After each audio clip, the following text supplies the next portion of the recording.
All over this unhappy globe, there are heroic volunteers putting up a selfless battle on behalf of the wretched of the earth. But only one of these is considered to have invisible means of support, to be nothing less than a saint. What makes Teresa of Calcutta so divine?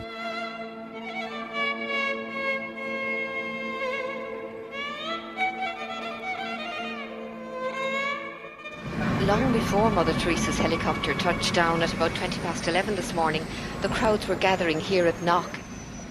Among all of you who have made this pilgrimage to Knock this afternoon, we are privileged to have with us as a special guest at this Mass a pilgrim who has come from afar, a woman whose worldwide symbol for goodness and holiness.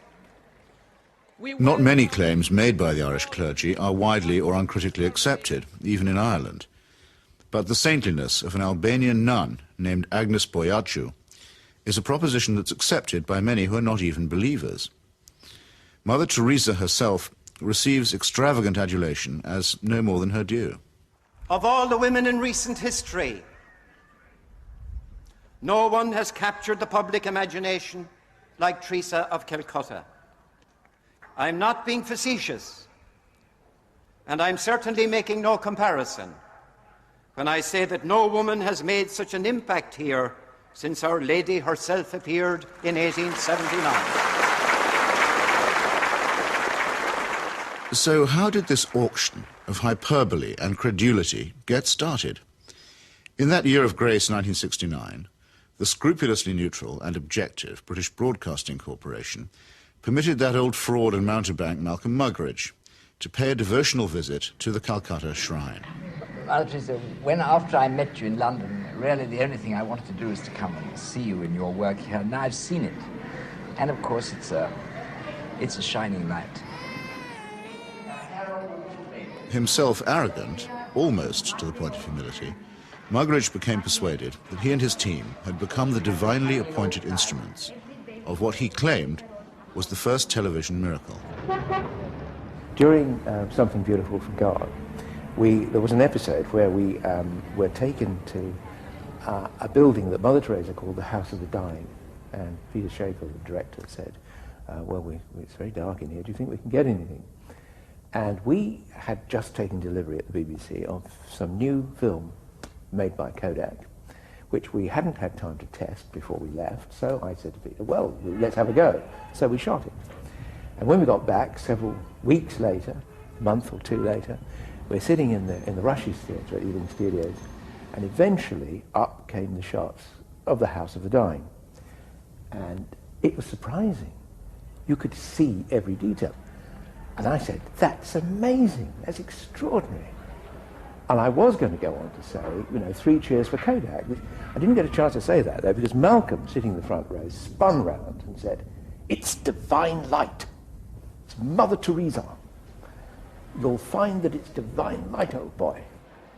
And 3 or 4 days later, I found I was being phoned by journalists from London newspapers who were saying things like, we hear you've just come back from India with Malcolm Muggeridge, and you were the witness of a miracle.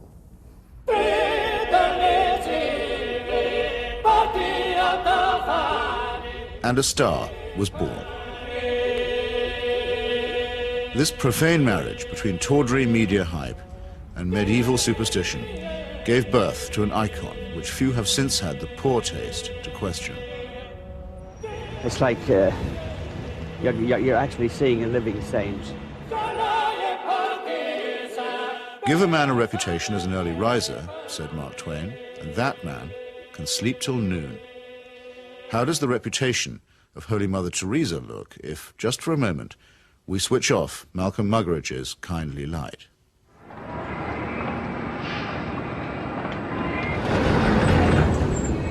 Mother Teresa is a Nobel Prize winner. She's a symbol. People in the West talk about her, so Indians adopt her at that level. The fact that what she does on the streets of Calcutta is really irrelevant to them. They couldn't care about it, and most of them don't even know. But Mother Teresa is the sort of figure you show to visitors. Mother Teresa's flagship institution is her home for the dying, a hospice which purportedly sweetens the last moments of otherwise destitute lives. My initial impression was of all the photographs and footage I've ever seen of Belsen and places like that, because all the patients had shaved heads. There are no chairs anywhere, there are just these stretcher beds, and they're like First World War stretcher beds. There's no garden, no yard even, no nothing. And I thought, what is this? This is 2 rooms with 50 to 60 men in one, 50 to 60 women in another. They're dying. They're not being given a great deal of medical care. They're not being given painkillers really beyond aspirin and maybe, if you're lucky, some Brufen or something for the sort of pain that goes with terminal cancer and the things that they were dying of. And I thought, what's the point? Right from the very beginning, I wanted to serve the poor purely for the love of God and to give them what the rich people get with money. I wanted to give to the poor for the love of God. They didn't have enough drips. The needles they used and reused over and over and over, and you would see some of the nuns rinsing needles under the cold water tap. And I asked one of them why she was doing it. And she said, well, to clean it. And I said, yes, but why are you not sterilising it? Why are you not boiling water and sterilising your needles? She says, there's no point. There's no time. Mother Teresa's cult of death and suffering depends for its effect on the most vulnerable and helpless, abandoned babies, say, or the terminally ill, who supply the occasions for charity and the raw material for demonstrations of compassion.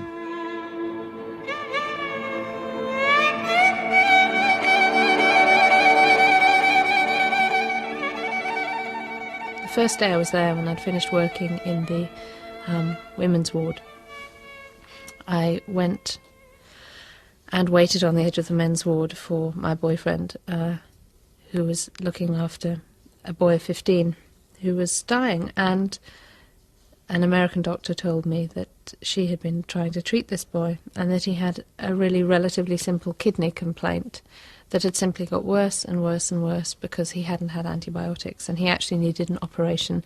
I don't recall what the problem was. She did tell me. And she was so angry, but also very resigned, which so many people become in that situation. She said, well, they won't take him to hospital. And I said, why? All you have to do is get a cab, take him to the nearest hospital, demand that he has treatment, get him an operation. She said, they don't do it. They won't do it. If they do it for one, they do it for everybody. And I thought, but this kid's 15.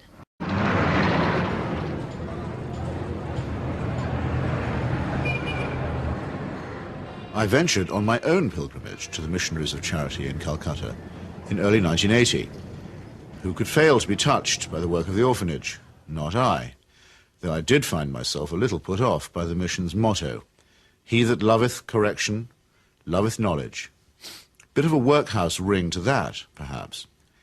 But it was Mother Teresa herself who completed the wreckage of the effect. As we stood by the tiny cots, she turned and said, this is how we fight abortion and contraception in Calcutta.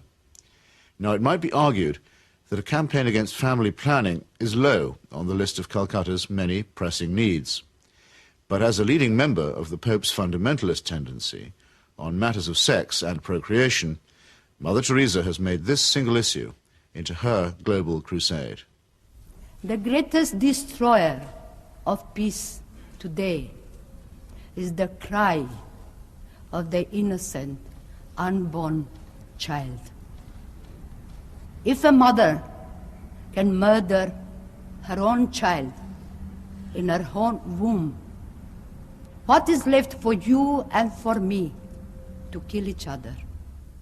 Tenderness about the unborn is an emotion that I share myself.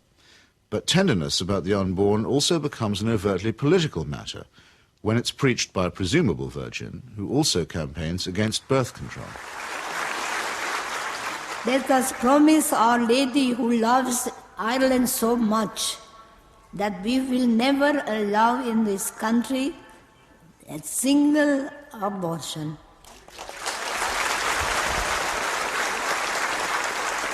And no contraceptives. Mother Teresa has no politics, so she maintains, and so many people believe. But when she came to London in 1988, ostensibly as an advocate for the homeless, she bent the ear of the Iron Lady and sought to steer her to the support of a bill limiting abortion. The sponsors of that bill, who arranged the meeting, were in no doubt that her intervention was political.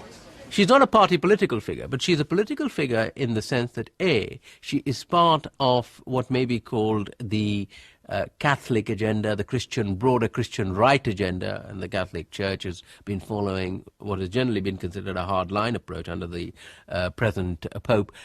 Now, she's part of that agenda, and that is fairly political agenda. I mean, you know, no abortion, opposition to birth control, ideas like that are fairly, you could say they would be contested in the political arena. And the second factor is that she is also part, if you like, of the Western agenda, where the West is still part of the third world. The rich world has a poor conscience. It wants, in fact it needs, to think that someone, somewhere, is doing something about the third world. And the Mother Teresa myth ministers to this desire. Here is a Western woman who has forsaken her life, albeit whatever life she might have had in Albania, you know, for sacrifice herself for the people of the third world. It makes the West feel better, you know. This is one of us again, once again rescuing the third world. Raising the roof. Yes, raising the roof. He's got his rations. Yes, he's got it, he's cleaning it. And then pecho shop. In the subliminal appeal that she generates, there is something of the mission to the heathen, something of the old colonial outpost, and something of Florence Nightingale. While in the silent and abject demeanour of her patients, there is something of the deserving poor. The Great White Hope, in this iconography, takes on the big black hole. And the rewards are by no means all in heaven.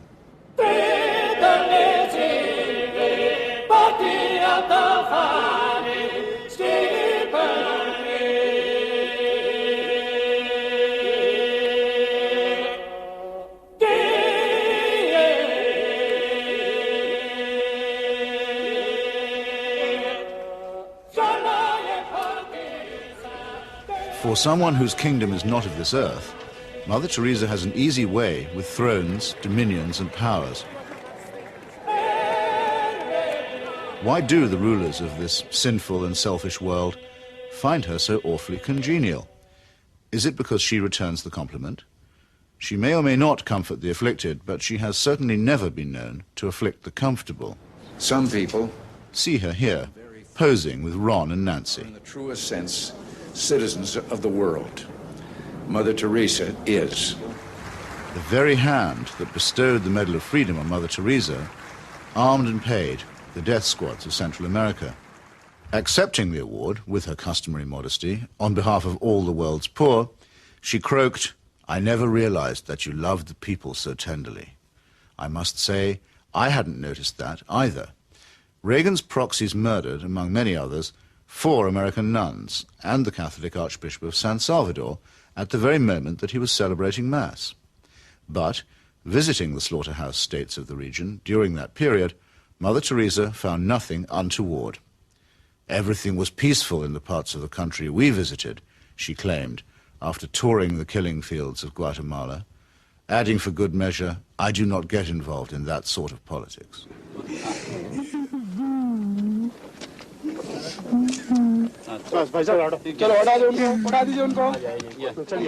In 1984, a ghastly chemical spill from the Union Carbide plant in the Indian town of Bhopal took 2,500 lives and poisoned thousands more.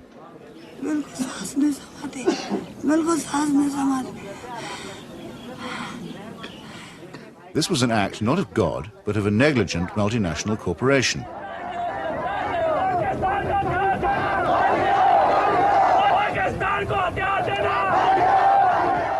Mother Teresa's advice to the angry victims? Forgive. Forgive. what Mother Teresa has done is she has accepted implicitly the idea that there's nothing much you can do for the poor except take them off the streets and, look after them. You cannot change their attitudes. You cannot make them feel that they have an ability, they may even have the means to improve and change their lives. She's not bothered with that agenda. She's only bothered with the agenda of trying to rescue their souls and make them a bit better before they go on to the eternal life, which is a very understandable, but in fact a very old-fashioned Christian idea. It is not a question of saying, how can we tackle the real problems of poverty?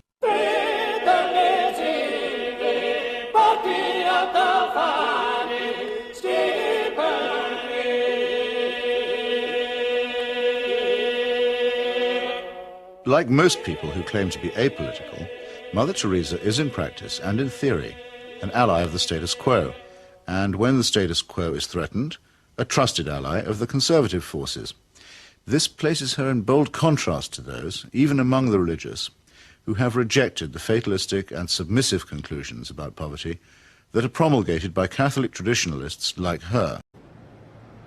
With our hands, with our life, with our love, we ask justice, we ask freedom, and we take justice, because the justice is not like a gift which they gave. No, liberty, freedom, they don't give that. We have to take that. And in fact, we go through the streets and we took our liberty, we took our freedom, asking for justice.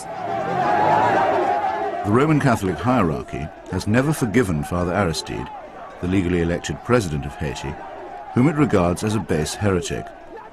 For his efforts to chase the moneylenders from the temple, he was banished from his order and forbidden to serve Mass. To the very last, the Vatican was the only foreign power to recognize the military junta that misruled Haiti. And the ground for this, too, was prepared by Mother Teresa. In 1980, she visited the island and accepted the Haitian Legion of Honor Award from Baby Doc Duvalier. She found much to praise in his corrupt, dynastic regime, telling astonished reporters that she had, quote, never seen the poor people being so familiar with their head of state as they were with the Duvaliers. It was a beautiful lesson for me, she simpered. I've learned something from it. The Haitian people, indeed, could not wait to get close to the Duvaliers, who in their turn moved forever to the French Riviera.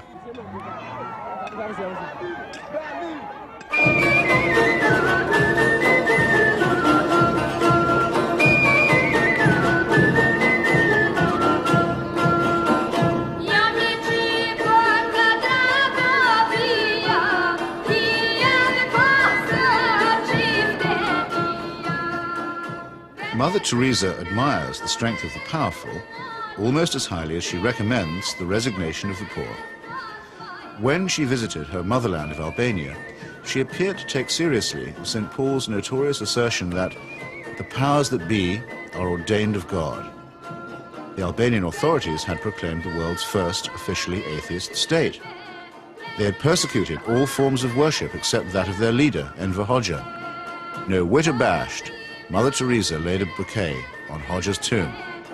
Not content with honoring a Stalinist murderer and despot, she also bestowed a wreath on the monument of Greater Albania, a cause that was once smiled upon by Pope Pius IX and his friend, Benito Mussolini.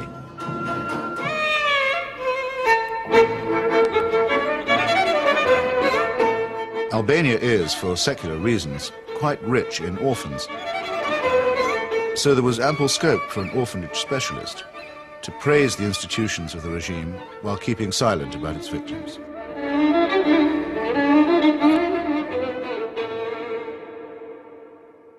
If it sometimes seems that the Saint of Calcutta is never actually in Calcutta at all, this may be because she operates more as the roving ambassador of a highly politicized papacy.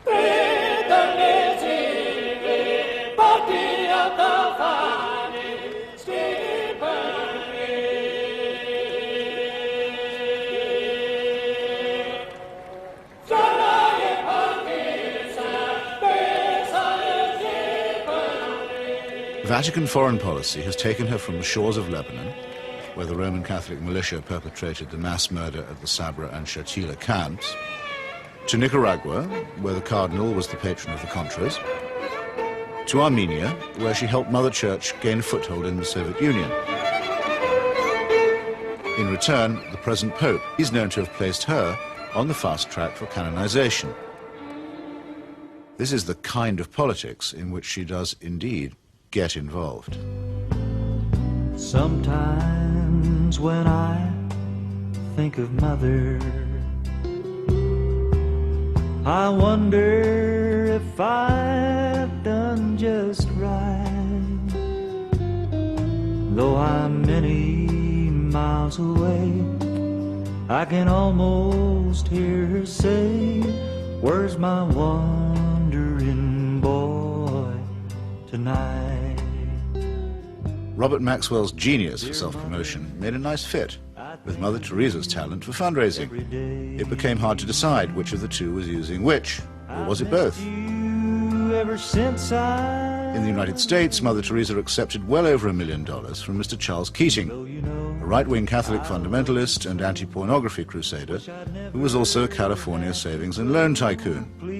Mr. Keating's problem was that he was using other people's money. He's now behind bars after the greatest scandal in American financial history. But while he was flying high, Mother Teresa flew right along with him. She got the use of his private plane. He got a personalized Mother Teresa crucifix, which he used to store up treasure on earth. Let's get him out of here. Why should the missionaries of charity have such a special vocation for work among the rich? And does Mother Teresa pick frauds because they need her help more than the honest billionaires? It's not a question that she's ever answered, but then, in the prevailing atmosphere of piety and adoration, it's not a question that she's ever been asked.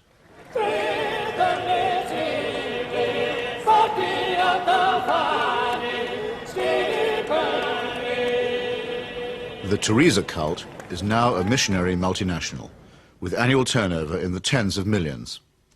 If concentrated in Calcutta, that could certainly support a large hospital, and perhaps even make a noticeable difference. But Mother Teresa has chosen instead to spread her franchise very thinly. To her, the convent and the catechism matter more than the clinic. Now we are in 105 countries and we have 500 convents all around the world, without counting India. Beautiful.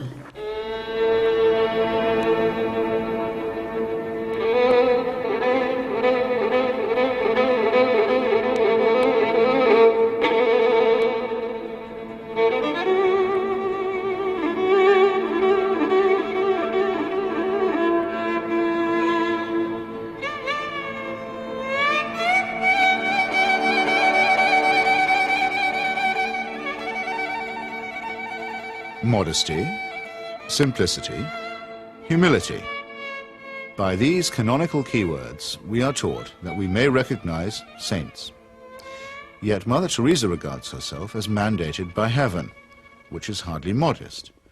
She lends spiritual solace to dictators and to wealthy exploiters, which is scarcely the essence of simplicity. And she preaches surrender and prostration to the poor, which a truly humble person would barely have the nerve to do. When she speaks about private or public morality, opposing family planning, for example, or defining abortion as quite literally the greatest threat to world peace, she takes on the grim and tedious tones of the zealot and the fanatic. In a godless and cynical age, it may be inevitable that people will seek to praise the self-effacing, the altruistic, and the pure in heart. But only a complete collapse of our critical faculties can explain the illusion that such a person is manifested in the shape of a demagogue, an obscurantist, and a servant